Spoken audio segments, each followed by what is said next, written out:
Folks, I am angry. I am real damn angry. Last night I was sitting there having a drink with my amazing wife, Commander Melanie, and we were talking about, you guessed it, the rally on Saturday. For those of you all who are just joining us or maybe late to the punch on Battleground Live, my name's Sean Parnell. I'm the host of this amazing show. It's a show that is and will always be for you, for the people, for the grassroots. I'm a combat vet, best-selling author, humble servant of this country. My wife and I were at the rally on Saturday. We've been close with the Trumps since we ran for Congress in 2020. They're an amazing family. But we were talking about the rally, and as my wife was talking to me about stuff, I just got so damn angry. Because as this is going on, the Republican National Convention is happening in the background. And this year, for what I appreciate that they're doing it. I respect why they're doing it. I understand the importance of it, but I just can't get into it. I just can't. And this is coming from someone who has spoken in prime time on opening night of the Republican National Convention in 2020 with Donald Trump at the top of the ticket. So again, believe me, I understand the importance of it. But after what happened on Saturday, nothing else really matters to me. I mean, I know that might sound, maybe y'all are listening thinking that sounds short-sighted. Maybe you all are thinking, well, hey, it's time to move on. Folks, I just can't move on. I cannot. I'm Pennsylvania, fourth generation. My state and the people at that rally were attacked on Saturday. People were wounded. One man was killed. President Trump came within millimeters of losing his life. And I'm going to show you just how close he came to losing his life. But I'm pissed because I hear all this talk of unity. Now, if we're talking unity in the Republican Party, great. We need every damn person in this boat rowing in the same direction. We need every person that wants to save this country in the trenches, fighting together, standing in formation, fighting to save America. We need that. We need that unity. But I refuse to unite with leftists who want to destroy this country. I refuse to unite with leftists who are cheering and mocking the assassination attempt on President Trump in an attack that killed and wounded my fellow Pennsylvanians. I refuse to unite around leftist values or fight with the rules as they set them on the political battlefield. As I've said many times before on this show and several times since the rally on Saturday, there's already talk from mainstream media of cooling of the rhetoric. We need to take things down a notch. Every single time some leftist psychopath attacks conservatives, and God forbid they're hurt, sometimes seriously, or killed, leftist media is like, we need to tamp down the rhetoric. No, we just got to dial it back. Conservatives, will you join us in dialing back the rhetoric? But listen, we're not the ones that contribute to it. We're on the receiving end of it. So yes, while unity in our movement is important, I refuse to extend an olive branch to our political foes. I refuse to do it. And the reason why I refuse to do it is because their offerings of unity and peace are lip service. They're fake. They will draw us in. They will get us to stop the movement forward. And then once we're stopped and our momentum is stopped, they will resume the Trump's a dictator narrative and all conservatives are Nazis. And guess what, folks? I ain't playing that game. There's been no transparency on this interview for the United States Secret Service. None whatsoever. In fact, Alejandro Mayorkas has canceled any sort of real committee investigation in the United States House of Representatives. It's all a complete and total sham. Zero transparency. I have zero faith in the result of what that investigation would bring as well, especially if it's the FBI conducting it. Now, I want to show you, because I've been posting these images, Because again, I was there. I was 20 feet from President Trump when he was almost killed. I was probably 10 or 15 feet away from the people who were wounded, who were sitting just behind my wife and I. And I'll tell you another thing. It pissed me off. You put my fellow Pennsylvanians or Americans in the crosshairs. So I went to fight and defend this country on foreign battlefields to protect the people of this great country. Now we're being attacked at home. It pisses me off. It pisses me off just as much, if not more, as my wife was right next to me. And her life was put at risk as well. So yeah, I'm real pissed off about this. So I feel like I've been conducting my own investigation of sorts, and I posted this on Twitter/X not too long ago. That is a position of Trump speaking at the rally. And for our friends who are listening on iHeart, look directly behind him. Do you see that building behind him? That's where the shooter was. I don't know if you can see my cursor on the screen, but for my friends who are listening, here's President Trump. Here's me sitting right in the front row to the left of this Secret Service agent. And the shooter was on this building just behind. That's how close President Trump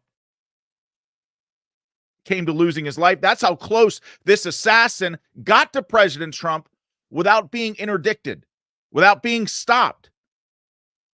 It's simply incomprehensible to me that something like this could happen. Now, let me tell you, folks, what was going through my mind. I want to reiterate some thoughts here that I had in the moment under fire. And this is important because many people have been asking me questions about this. Sean, were there two shooters? Sean, what about the water tower? My first thoughts in the moment after I was getting people down around me in the prone, because I knew immediately that it was a sniper. I knew immediately that we were under fire. And my first instinct as a leader, as a former combat leader, light infantry platoon leader, was to figure out, when you're under sniper fire, figure out where the shooting was coming from. Because once you figure out where the shooting is coming from, you can make a determination as to whether or not you can move or not, and how best to use cover and concealment to exfil. And we had one entrance and exit out of that place, and there were 30,000 people that were going to need evacuated. So I knew I had to come up with a plan. And the first step in that plan was figuring out where the shooting came from, and right off the bat. And you saw from that picture, you don't have to be a tactical genius to understand this either. Building, right? That building right back there, or the water tower. Now, let me add this back to the stage so you can see it. So you see the building and you see the crane here on the stage. So if you're listening, we are looking at a picture of President Trump speaking. If you're looking at this or watching the rally on television, this picture is taken to Trump's right as you are watching on television. But really, if you were in President Trump's shoes looking out at the audience, picture is taken on his left-hand side. But if you're looking at that crane right there, the water tower is probably about 100 meters behind the water tower and to the right in this picture.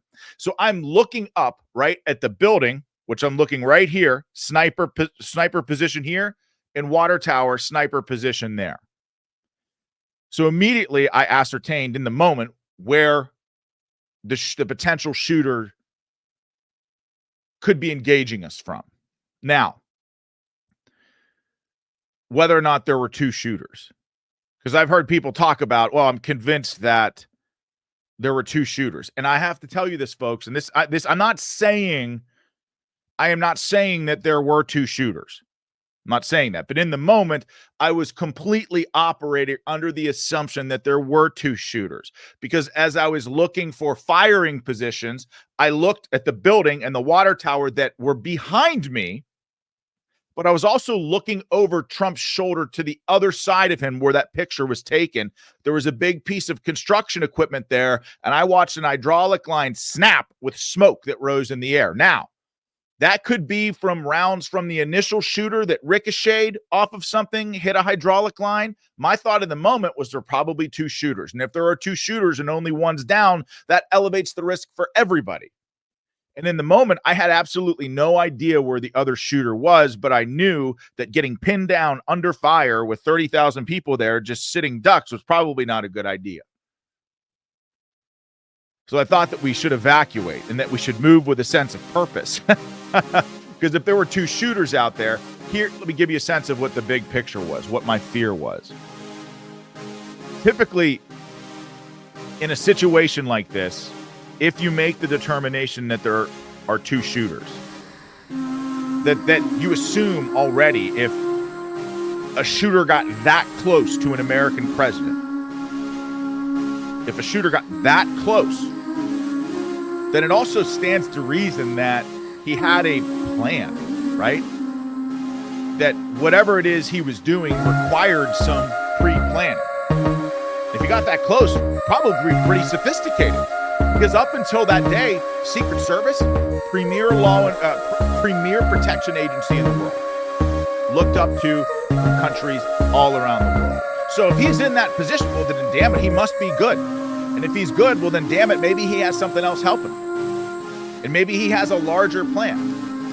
So my thought is, this is what my thinking was. Okay, so just because this guy's neutralized, if there's another shooter, well, they know at some point we're going to be evacuating.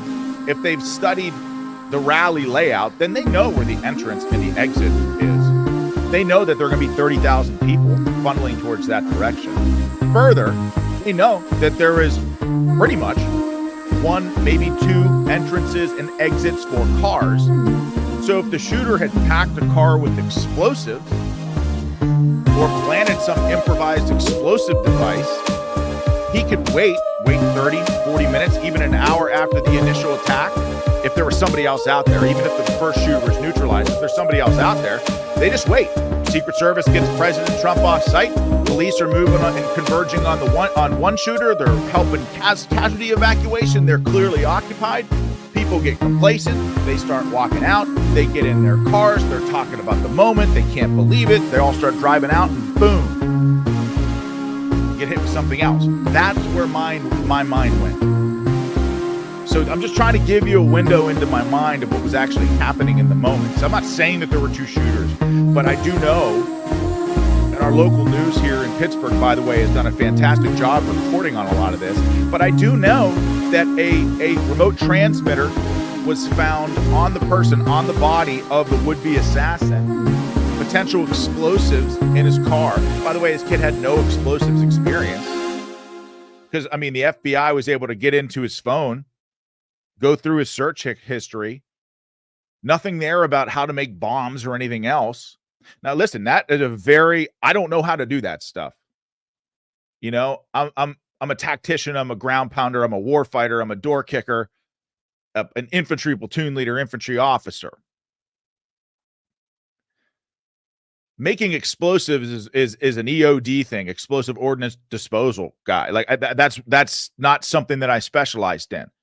So you're not just going to know how to do that without doing research. And there's nothing on this kid's phone that would indicate that he did any research, at least at this point. Nothing on that kid's phone that would indicate that he had any sort of prior knowledge of how to build explosives. So we're going to talk about this and so much more. I'm going to tell you about a couple of our sponsors, Prepper Bars. Having gold or silver bars and coins available is great for protecting wealth. But if you need smaller chunks in a pinch, you'll need a pretty solid hacksaw. That's why we're introducing PrepperBarNow.com. This is the disruptive new product that allows you to carry wealth in your wallet. These perforated gold or silver bars allows you to easily detach smaller denominations ranging from 1.5 grams to 7.7 grams. PrepperBarNow.com is not prepper food. You can't eat this stuff. It's prepper wealth protection for these crazy times. Like if you look, check this out, folks. Let me see if I can show you. Like if you look at these things up close, can you see how they're perforated? These snap off. And if you find yourself in a survival situation needing to barter for food, water, ammunition, this is great for that. So go to PrepperBarNow.com. You can have these innovative bars sent directly to your home today to keep in your safe, your wallet. Again, it's PrepperBarNow.com. I mean, look, after what happened on Saturday, everybody in this audience should be thinking about what they can do to protect themselves, protect their family. Because if Saturday proved anything, is that shit can go sideways real quick. So cover your bases. Go to PrepperBarNow.com. Check them out. Red Beach Nation. This is an awesome veteran veteran law enforcement owned company.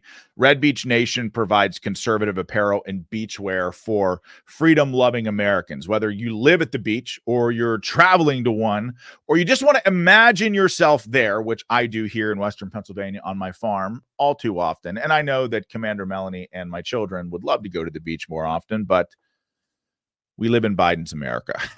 What can I say? Red Beach's comfy patriotic apparel is sure to lift your spirits. Founded by a former counterterrorism officer and war veteran of both Iraq and Afghanistan, Red Beach Nation is committed to upholding the American values and principles that we all hold so dear. Red Beach Nation is just pure Americana. It's not no shirts that are really designed to spark outrage, folks. So come live the sand, surf, and freedom lifestyle with us. Head on over to redbeachnation.com and use promo code Sean. That is SEAN.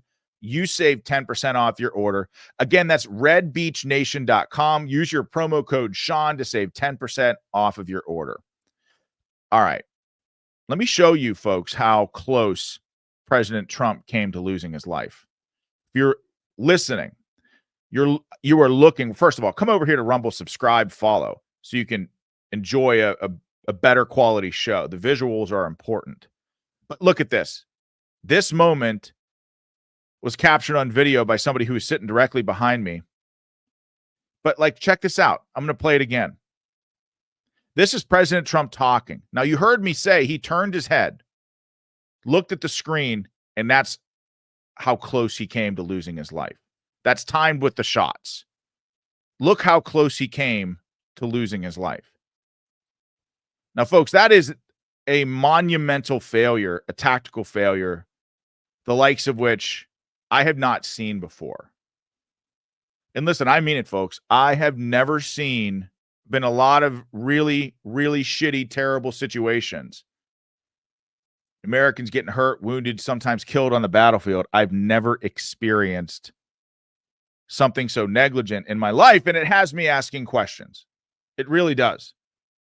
And in fact, I appreciate Corey Mills getting out there and saying, we can't rule some form of intentionality out. We can't rule it out. And people are all over this poor guy for simply asking the question. It's absolutely ridiculous. But if you're actually committed to doing a real investigation, a transparent investigation, that question simply has to be on the table, does it not? Because if you're to rule it out, it has to be something that you look at, something that you evaluate, something that you look into. And in a transparent investigation, you can then turn to the American people and say, look, we've looked into this. I don't see any indication that this was intentional. But the only way that you can do that is by asking the question. The only way that you can do that is by looking into the facts and conducting a transparent investigation. And what makes me so much more suspicious about all of this is the fact that the media seems to be going overboard with prohibiting conservatives from asking questions at all, preferring instead to label us conspiracy theorists for daring to think for ourselves and ask. If you think of the whole picture here, folks, all of the hoaxes that were foisted on the American people, the Russia hoax, the PP tape hoax, the whole Spygate stuff, impeachment 1, impeachment 2, dictator. Trump's a dictator. He's a dictator. He's basically Hitler. Every time you turn on Morning Joe, every single time, it's like, oh, Trump is a threat to our 270-year, our democracy will come to an end. And so how do you think the twisted mind of some young radical leftist interprets that? It creates a culture of violence. The left in this country, they own political violence. They do. And I'm tired of acting like it's not that big of a deal. Look at what the left did to Steve Scalise. Look at what the left did to Rand Paul. Look at what the left tried to do to Trump. Look at what Antifa did in the Summer of Love. Cities all across this country try to burn them to the ground. These leftists are rarely, if ever, almost never held accountable for the things that they do. And I'm tired of it. And that's why I'm not buying into this unity bullshit. I refuse. Oh, we need to unite. No, we don't actually. Like, we don't. What we need to do is work to defeat these people at the ballot box and then make sure no Democrats, these radical, violent leftists, we have to make sure that they don't win another election ever again. Like, that's the level of commitment that we need to approach this political fight with. And look, the Dems have not turned down the volume on their insane, violence-stoking rhetoric at all. This is Biden just the other day. So just listen to the comparison of the two Bidens. Trump said if he wins, he'll be a dictator on day one. He means it, folks. I want to go back to this one issue, though, because the media has been focused on this and attacking you. Yeah. Under no circumstances, you are promising America tonight you would never abuse power as retribution against anybody. Except for day one. Except Look, for? he's going crazy. Except for day one. Meaning? I want to close the border, and I want to drill. That's not retribution. I'm going to be, you know, he keeps, we love this guy. He says, you're not going to be a dictator, are you? I said, no, other than day one. We're closing the border, and we're drilling. After that, I'm not a dictator. So that sounds to me like you're going back to the policies when you were president. Trump is laughing there. He's making a joke. Biden knows that. But it doesn't stop him from doubling down. This was just a couple days after Trump was almost assassinated. This was at the RNC today. Check this one out. Wait, there's a better quality video right here. Here, look at this. This is at the RNC. Man, for we're listening dictator on day one in the digital man. This is what the left does. They rarely, if ever, own their violent rhetoric. Left-wing violence is always excused, and I am not having it anymore. At some point, folks, our side simply has to realize that. At some point, our side has to draw a line in the sand. If an assassination attempt against Trump is not that line, is not the point at which we say enough is enough, then what the hell is? Because I'm serious, folks, these leftists will not stop. They always call for unity in the wake of horrific attacks like this from leftists. And once they draw us in, they betray us. And they're right back at the violent rhetoric, just like nothing happened at all. And they're rarely, if ever, challenged by the media because the media is in on it with them. Like, listen to Joe Biden's speech at the NAACP. So first of all, you're going to listen to it, and it's going to kind of blow your mind a little bit because he's an animated corpse and he's barely there up here. But listen to his rhetoric. They'll do everything, undo everything the NAACP stands for. But now they're trying to deny it. They're lying about their Project 2025. They want to deny your freedom, the freedom of the vote, have your vote counted. They'd impose a nationwide ban on abortion. This new vice president, if you ever have any doubt, man, just take a look at what he's been saying. They want to prosecute political enemies. They want to cut Social Security and Medicare, rip away protection from millions of pre-existing conditions, over 400 million people. Stop Medicare from negotiating lower prescription drug prices, risking people's lives, costing the government more money. They'd eliminate the Department of Education. No, you ought to read it, saying it's a state issue. Give me a break, a state. We know how well we do with the states. They would cut school lunches, eliminate the Head Start program for lower-income children. They allow employees to stop paying overtime, employers to stop paying, catch this one, stop paying overtime to hourly workers. They're such good people. But give the very wealthy and big corporations a new tax cut. Is that turning down the rhetoric? everything that corrupt animated corpse, the cadaver in chief, said was a complete and total lie. Everything that guy said in that clip that I showed you were all myths, lies, hoaxes. If that's turning down the rhetoric and if that's what we've got to unify around, F you. I don't want that. You keep your unity, because we're going to steamroll you at the ballot box. That's what's going to happen. And that's what that's what Republicans need. That's what they need to rally around. Passion and righteous indignation that our president, the presumptive Republican nominee, was almost assassinated. It makes me so mad that here we are, less than a week away from an assassination attempt against this man, and the media is already trying to push us along.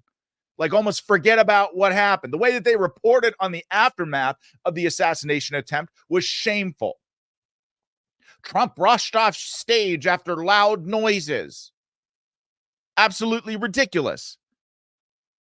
I mean, look, we have reports from Axios that basically talk about, imagine if Trump apologized for getting shot. Like, things that Trump could do. Things that Trump could do to kind of heal the wounds in this nation. Again, it just frustrates the hell out of me that we're even here. I mean, check this out. Look, this from Axios, you see?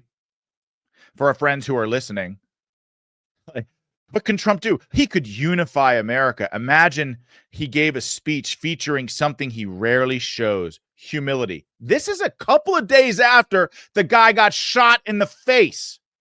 Trump shows humility. Imagine him telling the nation that he's been too rough, too loose, too combative with his language, and now realizes words can have consequences, and promises to tone it down and bring new voices into the White House if he wins. That psychopath is basically saying that Donald Trump should apologize for getting shot in the face. This is what we're dealing with. It's time for conservatives to say F you.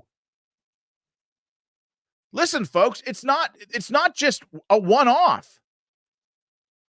Here's Seth Meyers blaming the assassination attempt. He's supposed to be a comedian, by the way, but he's not. Here's Seth Meyers blaming this assassination attempt on guns, and then basically blaming conservatives for blocking any solution. It's just absurd. Listen. The time when things are bad, you are choosing to make things worse. You are choosing to inflame the national mood at a dangerous moment rather than show the leadership and basic decency it would take to calm things down. You should be ashamed. Please stop. You're also wrong. Engaging in the work of democracy and peaceful persuasion is the opposite of inciting violence. It's what we need more of, not less. Accurately describing the dangers of autocracy and warning against attempts to dismantle our democracy have nothing to do with political violence. Speaking plainly about the specter of authoritarianism is not only our democratic right, it's our civic duty. We must all continue to do it. That's where we will continue to do here on this show. We'll keep talking about protecting democracy. We'll keep telling jokes, if for no other reason than we already paid to license this picture of Rudy Giuliani for the rest of the year. Ha ha ha ha. Yeah. Yeah. You realize that our president, a former president, or our president, Donald Trump, just got shot in the face, right? I mean, you realize that the whole theme of too many guns is the problem. And hey, you GOP assholes, like, you're the ones choosing to make things worse. It's kind of like blaming a rape victim for the rape by saying that her skirt was too short. I mean, it's absolutely insane. Is this what you want to unify around, folks? Hey, why won't you guys make us stop shooting you? Please make us stop. The logic is insane. And this comes as an Axios, a photo editor at a major news outlet, suggested that the media should bury a photo of Trump raising his fist because it's, quote, kind of free PR for Trump in a way, and it's dangerous for media organizations to keep sharing that photo despite how good it is. So to this news editor at a major news outlet, this guy said that photo, an iconic photo of Trump raising his fist after an assassination attempt, showcasing leadership where the rubber met the road. The guy was under fire. You have no idea. People have no idea how they'll react under fire until it happens. And that includes people with training. You have no idea how you'll react. President Trump not just reacts the right way in that moment to survive, he rises to the moment to show to his people, the people at the rally, America and the world, that I'm here and to fight. That image will likely go down as one of the defining images of this generation. I'm telling you, it's that iconic.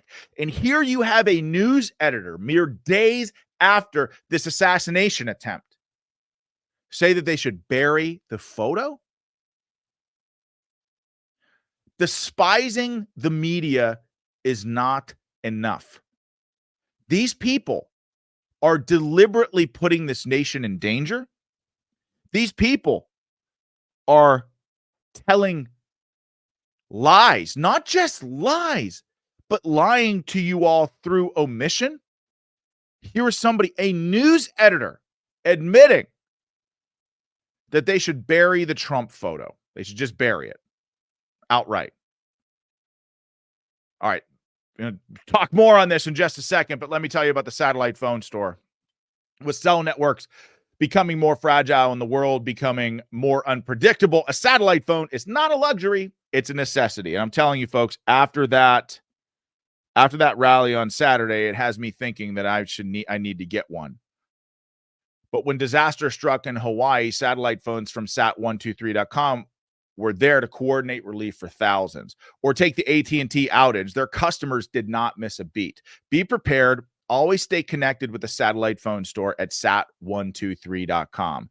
The satellite phone store brings you the world's most reliable communication with the Iridium 9555 and iSat satellite phones.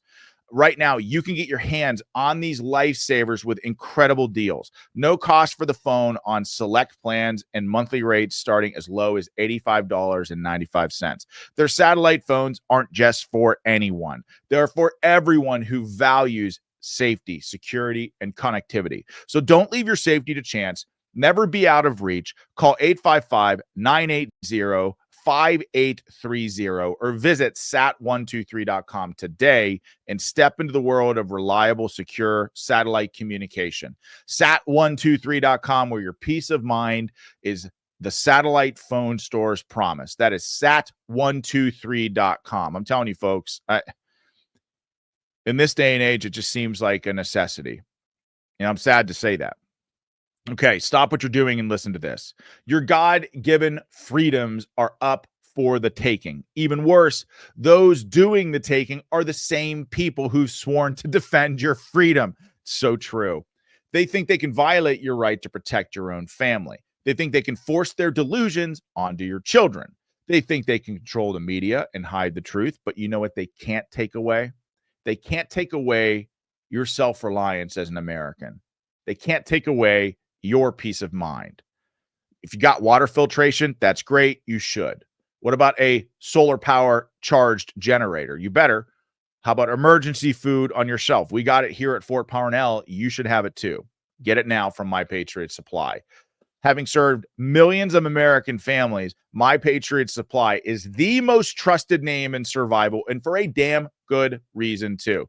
Go to preparewithvnn.com. That's preparewithvnn.com right now and save $200 on their best-selling 3-month emergency food kit. It delivers over 2,000 calories a day, sealed inside practically unpierceable packaging. It lasts 25 years. And did I mention that it's delicious? And that is really saying something, folks, coming from a guy like me who does not eat any fruits or vegetables. So go to preparewithvnn.com, save $200 per kit. Free shipping is included. That is preparewithvnn.com. Folks, after January 6th, our government went after people with an intensity not seen before in this nation's history. And here we are 3 years later, and the Biden Department of Justice is still arresting people even tangentially associated with it. It's absolutely ridiculous, especially considering that January 6th is just a mostly peaceful protest. The freaking lectern guy spent 75 days in prison. All he did was pick up a lectern. He actually reached out to me last night and said he spent $100,000 in attorney's fees, spent 75 days in prison, and he didn't even take the damn lectern. He just moved it a little bit. The Viking guy, right? He went to prison. Isn't it interesting that the Viking guy was released after all the January 6th footage was released to the public? The moment that that information was out there and not released through the unselect January 6th committee, the fake committee that was put together by Nancy Pelosi to smear people who dared go to a mostly peaceful protest that day, the day after the January 6th footage, Viking guy was released. It's almost like his entire prison sentence was complete bullshit to begin with. And now the United States president, Donald Trump, is millimeters from death. And the director of the United States Secret Service is like, your concerns are noted. I hear you. I really do. But I think I'll keep my job. Thanks. How is this the world that we live in? You'd be fired. I'd be fired. Any other American be fired. But if you're a part of the Biden administration, she's likely to fail upwards. She's likely to receive a promotion for this. Isn't it absolutely ridiculous? How do you want? I don't want unity with people who do this stuff. I don't want unity for people who had a role in this. I don't want unity with people who tried to dismiss the severity of this assassination attempt. I don't want unity with people who try to downplay this or attack and assail the casualties, or God forbid, the man and his family who were killed. I don't want unity with those people. I want answers about all this. I want a transparent investigation. I want accountability, damn it, period. Time out. I got a flag from Aunt Cindy. Tatone. You don't have to thank me. Thank you for the Rumble rant tip, by the way. 100% of what we get here on Rumble goes back into the studio and giving you all a better quality show. But thank you. You don't have to thank me for what happened on Saturday. Really, I mean that. You don't. I'm just thankful that God had me there and that I could help in some small way. I was a very small part of a lot of patriots coming together to do some good for people. And to me, that's what America's all about. You know, when you talk about fighting for America and why, that's what you fight for right there. The people of this country are what make America just exceptional. For the most part. So almost all the people are worth fighting for. But yeah, you don't have to thank me, but thank you. And let me take a couple seconds while I have you here. Make sure you smash that like button. That little green thumb beneath this video, smash it. I think not yesterday's show, but the day before, we were like 37 on the leaderboard because of you. So thank you for making this show a top 50 show in the country on Rumble. It's freaking pretty cool. Okay, did you hear that? I mean, talking about unifying with these ass clowns who run our government. I want nothing to do with these people. 2 Pittsburgh motorcycle cops who were assisting with security at the Trump rally and injured by shrapnel when an assassin fired on Trump were transferred away from their unit as punishment. A local Pittsburgh news station, WPXI, is reporting.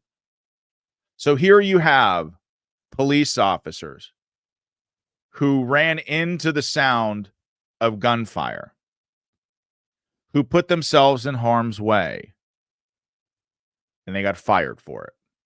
Now, do you remember what we talk about on this show all the time is the upside down world that we live in? That criminals in America are evangelized while cops and other servants of this country are demonized. Here, these two officers should be, in a sane country, vaunted as heroes. There's video out there of them evacuating the wounded. These people are heroes. They should be celebrated as such. But instead, they're fired. You want unity with people like this that would fire two heroic police officers simply for putting themselves in harm's way and potentially saving lives? You want unity with people who would do that? I sure as hell don't. And when you think about it, accountability has to come before unity. It's a necessary step. I mean, this is maybe a larger than life and extreme example, but imagine in the end of World War II, where America's like, oh, well, hey, look, we beat the Nazis. Like, all right, like let's get away from this as fast as humanly possible. Like, no accountability necessary. You know, no Nuremberg trials. Let's just everybody get back to their lot. Like, before there has to be accountability before anybody can move on with any sense of unity. We have not had any accountability yet. And like, let me take it a step further. The left doesn't want unity. They don't want it. They've already shown their hand pushing hoaxes and lies, calling Trump an existential threat. They're unrelenting with this. You cannot unite with this. This doesn't get fixed by simply letting bygones be bygones. It doesn't. But it does get fixed with the American people coming together, being inspired by Donald Trump's actions on that stage on Saturday and the things that he continues to do in the wake of that horrific attack are just inspiring. I found and stumbled upon this footage of him arriving at the hospital in Butler County, and people are kind of looking out the window like, what's going on? There's a motorcade there. They're not sure what's going on, but just listen and watch this. Somebody get that door open and back in with the back door. Coming up in the emergency door, you are. Who was that? Oh, sorry. I'm trying to. No, they're bringing them. You hear him saying Donald Trump. Just, oh yeah, we're front row, and my friend saw blood coming out of his head. Oh my God! Oh Jesus! See how people are. There he is. There he is. There he is. There he is. Oh, thank God. He's walking. He's walking. He's walking. Did you hear that? How many politicians do you know? And I mean this. Think of the politicians in your lives, in your districts. This is a national show. How many politicians do you know that inspires people like that? There are a couple out there in America.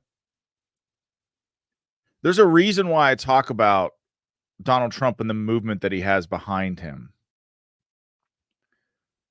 There's a reason why I talk about true leadership is about service. The idea that you should sacrifice of yourself for others. The idea that you should do good things for other people with no expectation of receipt. That is what leadership is.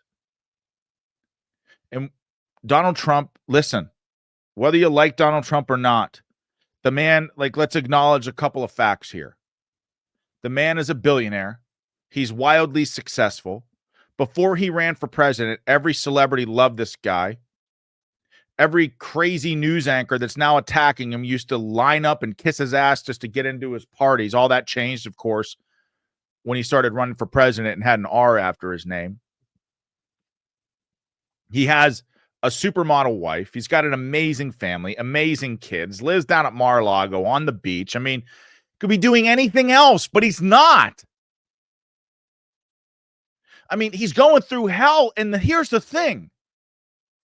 The reason why he has loyalty from people and inspires people is because people know it.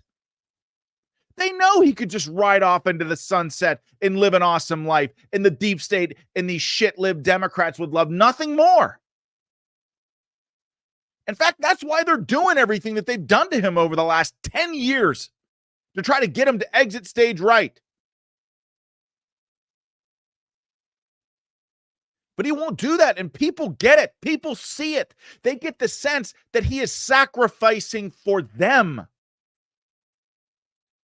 There's something too. Trump says, hey, look, they're coming after you. I'm just standing in their way. And on Saturday, they did come after him.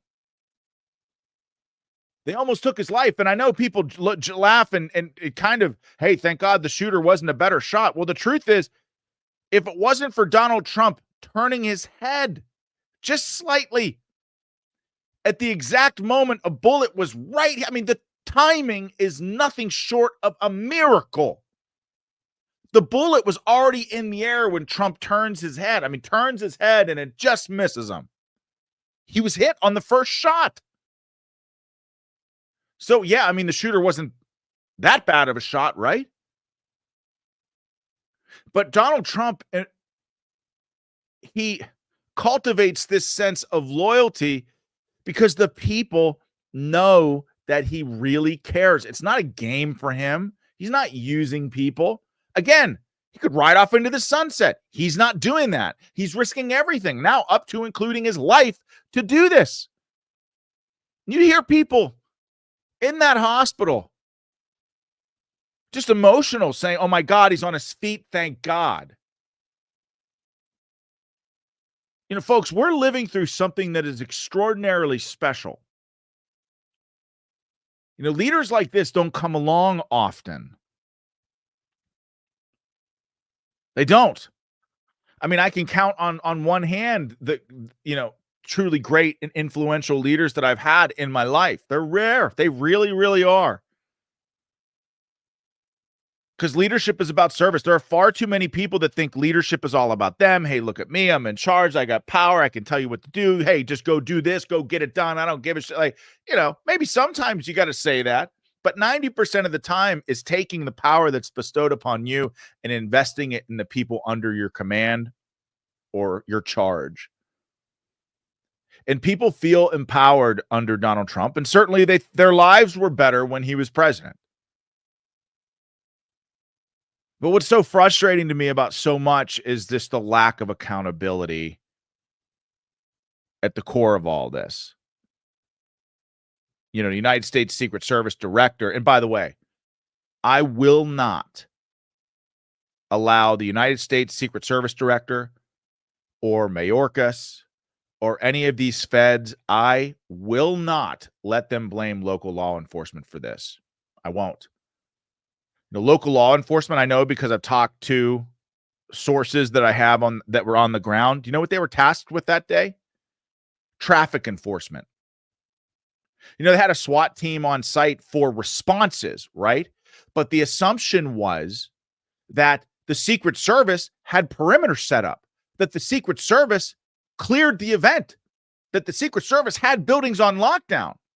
So the local cops in many ways were reacting just like many other rally goers. I refuse to blame the local police. Again, maybe you're listening to the show for the first time or watching the show for the first time, but when have you ever heard of the feds coming into a local area and relinquishing tactical control of a mission? Never happens, ever. It never happens, especially when the life of a president or former president is on the line. It does not happen. You should not buy the U.S. Secret Service narrative that, well, it was the locals' fault.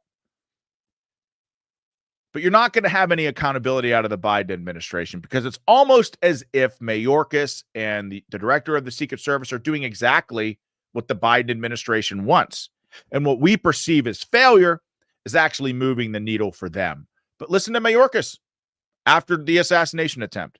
On that, does the president have confidence in the Secret Service director after Saturday's failures? I have 100% confidence in the director of the United States Secret Service. I have 100% confidence in the United States Secret Service. And what you saw on stage on Saturday with respect to individuals putting their own lives at risk for the protection of another is exactly what the American public should see every single day. It is what I indeed do. The Secret Service was in full tactical command. And look, the agents on the ground, the agents that rushed the president, they put their bodies over the president, risk to take a bullet. I'm not even talking about them. I'm not talking about the agents on the ground. I mean, everyone's giving this woman agent like a hard time. I get it. She's short. The president's tall. But you know what? Like, I don't know the training that she received.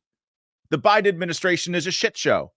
I don't even know if she was a Secret Service agent. She could have very well been a Department of Homeland Security agent. Very different mission. So, I mean, I'm just saying that those Secret Service agents in the moment comported themselves with honor. They put themselves in harm's way. I'm not talking about them. And I sure as hell will not let these political leaders or these feds blame the local police.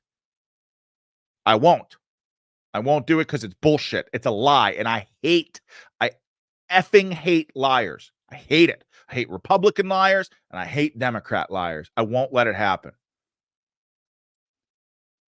But the director of the Secret Service, rumors were swirling that she had deliberately diminished Donald Trump's protection. And the rumor on the street was that the Biden administration, while they weren't saying and denying, hey, we're not going to allow you to plus up your Secret Service protection, they were just throwing up bureaucratic roadblocks, because they didn't want the negative press of denying President Trump a Secret Service detail. They were just throwing up bureaucratic roadblocks, making it more difficult. Listen to this interview with the director of the Secret Service. Does this sound like she did everything necessary to protect President Trump? Listen. Was every element, every part of his, from the intelligence to the counter assault team to the detail agents to the shift agents, I mean every element top to bottom of the advance in the operation, was every element increased after you learned of this credible threat? What we increased was what we felt was appropriate for the former president and for that particular event on that day. We have been increasing the assets and the resources and the staffing that we have been providing to the former president since he was a presidential candidate and then the presumptive nominee. That's what I can tell you. That sounds like a no. I am not saying a no at all. I'm saying that we have continued to increase the resources that we've been providing. It definitely sounded like a no. Well, we did what we thought was appropriate. Well, what you thought was appropriate almost got a former president and future president killed. Absolutely, they've been trying to screw Trump over. Absolutely, they're not plussing him up on Secret Service. The Biden administration denied RFK Secret Service protection. For God's sake, RFK's father and his uncle were assassinated. That should tell you everything you need to know. And so, again, that's a lie. I hate liars. Liars make me sick to my stomach. This is another lie from the director of Secret Service. Listen. When you saw the events unfold on Saturday? Shock and then concern, obviously, for the former president. Investigators now trying to determine whether roof access had been properly locked down. The shooter climbing up seemingly unimpeded, about 400 feet from the stage, with a direct line of sight on the former president. Should that roof have been secure, period? That building in particular has a sloped roof at its highest point. And so, there's a safety factor that would be considered there, that we wouldn't want to put somebody up on a sloped roof. And so. Are you freaking? I mean, honestly, I hear her say that. I saw a video of a cow somehow on a farm that climbed up on a roof with a steeper slope than the one that was there on site that day. Does she honestly think that the American people are that stupid? Again, that is a lie. Liars piss me off. We almost lost an American president. We did lose someone from my home state and had several others wounded. And damn it, that's unacceptable to me. Stop lying. Just tell the truth. It would have, listen to me, like, it would have been, I would be less angry if she just got up there and said, you know what? We were supposed to have that building on lockdown, and two of my Secret Service agents went to grab cups of coffee, and at that exact moment, I mean, like, I could wrap my mind around that more, as unacceptable as that is. I could wrap my mind around that more than that. Well, the roof was just too sloped. It was too dangerous. Just see why lies get me angry? And Sean Davis of the Federalist, who is great, he's just great. He said Biden's Secret Service director is not going to resign because she did exactly what the regime expected her to do. Department of Homeland Security Secretary Mayorkas is not going to resign because he did exactly what the regime expected him to do. And Biden isn't going to fire any of them because he's not actually in charge. And also because they did exactly what they were expected to do. Sean Davis is exactly right. Exactly right. And so think about the long list of people who haven't resigned. Milley didn't resign after the Afghan withdrawal. How about Lloyd Austin, the Secretary of Defense? He didn't resign after the Afghan withdrawal. I mean, there have been, how about Mayorkas? Border overwhelmed, not following the law, violating his oath to the Constitution, 10.5 million illegals, and that's just the ones that we know about invading this country every day. He didn't resign. I mean, the list goes on and on. There's no accountability because they're doing exactly what the Biden administration wants them to do. They don't live in the same world that we do. We want to save America. We want to preserve America for our children. These people that I just listed, they're on board with radical leftist fundamental transformation of America. And they're doing their job and therefore will not resign because they're doing what the Biden administration or the people behind the curtain, they're doing what they want them to do. So talking about the local police, and I refuse to let the feds blame the local police department for this. I saw this interview with a cop who was on the ground from a local police department. And I think you really should hear this. Listen. An individual on the roof with a weapon. He saw the shooter. He did. Your officers are on patrol. They hear that there is a suspicious person on the rooftop. What did your officers do? So our officers in the area started to converge on the building. My understanding is they did a full perimeter walk of the building. Weren't able to see up on the roof. Two of the officers went to what appeared to be the lowest point from ground to roof. One of the officers actually boosted the second officer up high enough for him to grab hold of the roof. When he was able to pull his head up over the roof, he did in fact see an individual on the roof with a weapon. He saw the shooter. He did. And what did the shooter do?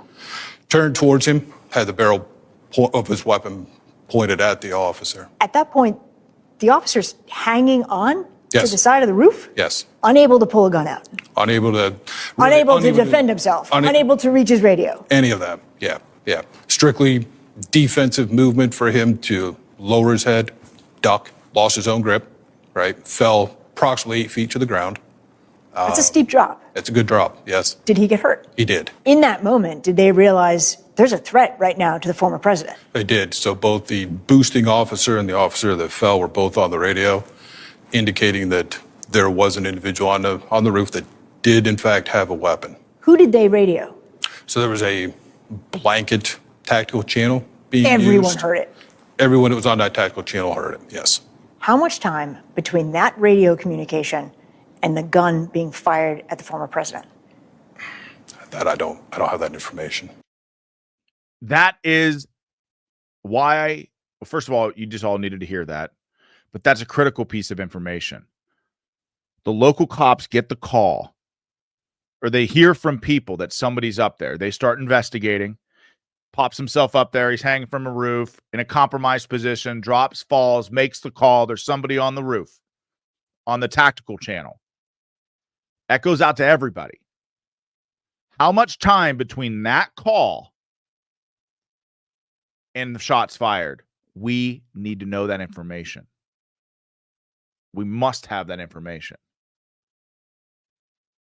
And what I can't get my mind around, again, just unbelievable cataclysmic negligence. It's the only word I got for it, folks. You know, I negligence doesn't do it justice. I get it. But why was Trump allowed to go on that stage in the first place if they knew there was a man on the building with a rifle who had just threatened police? When we knew that at least 26 minutes, and now I'm hearing reports of 3 hours.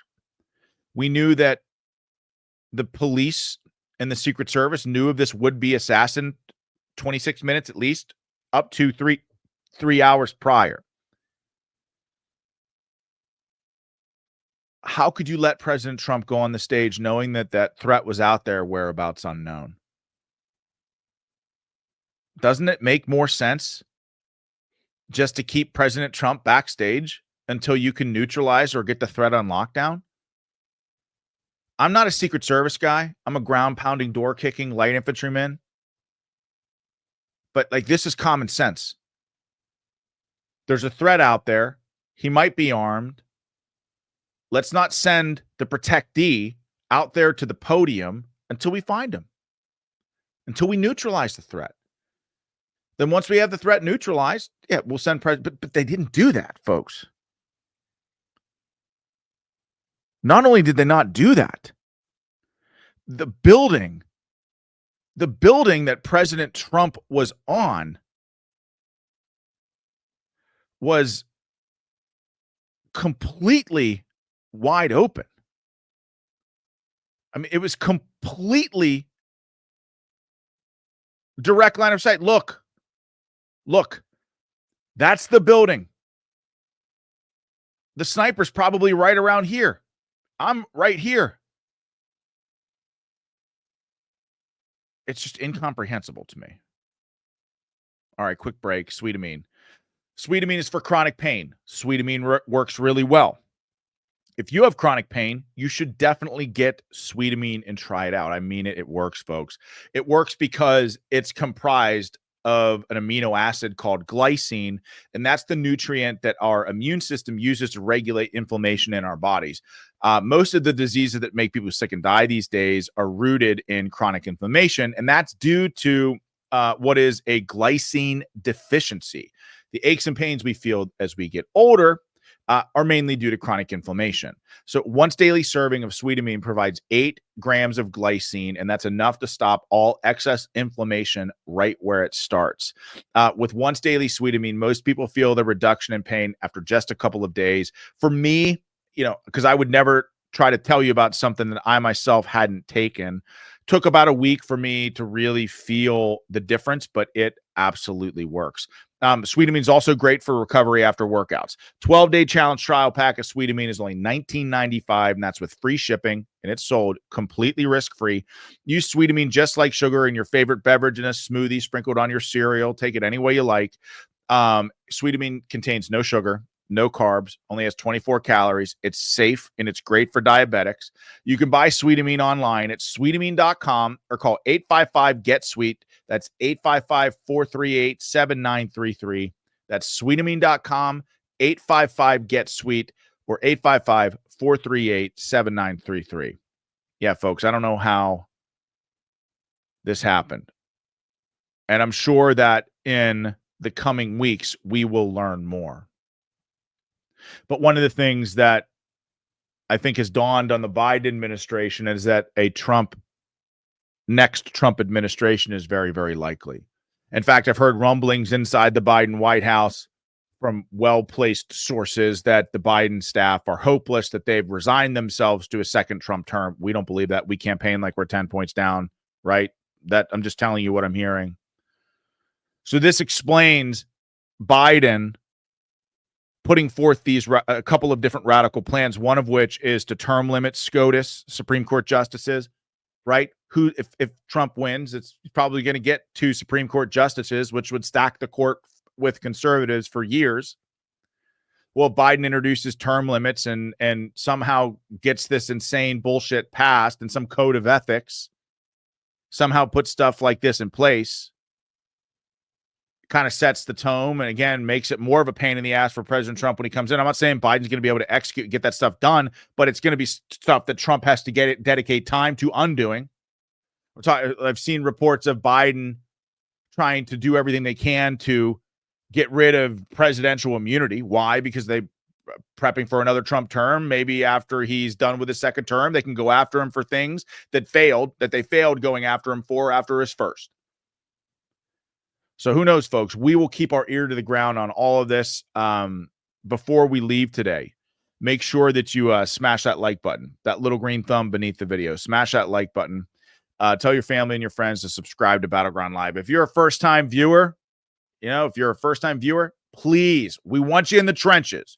This show airs every night, Monday through Friday, and it goes from 5 to 6 p.m. Eastern Standard Time every single night. Follow, subscribe. We want you here with us in the live chat. We're here about an hour before the show, solving the problems of the world. So go ahead, get your asses over here. We want you in this fight. In the meantime, folks, pray for this country. Keep the faith, because I really do think the tide is turning and the best is yet to come. Take action in your community. Do what is necessary to get the ball across the goal line this election cycle. Bring 10 members of your family to the polls. Make a commitment to make sure that they get there. Make those 10 make a commitment to find 10 themselves. This is a full court press, less than 4 months to election day. We've got to win. Too big to rig. And in the meantime, folks, we got a hell of a show planned for you tomorrow. I will see you tomorrow. See you tomorrow night, folks. God bless you all. And God bless this amazing country that we call home. Take care. Good night. See you tomorrow, Battle Crew.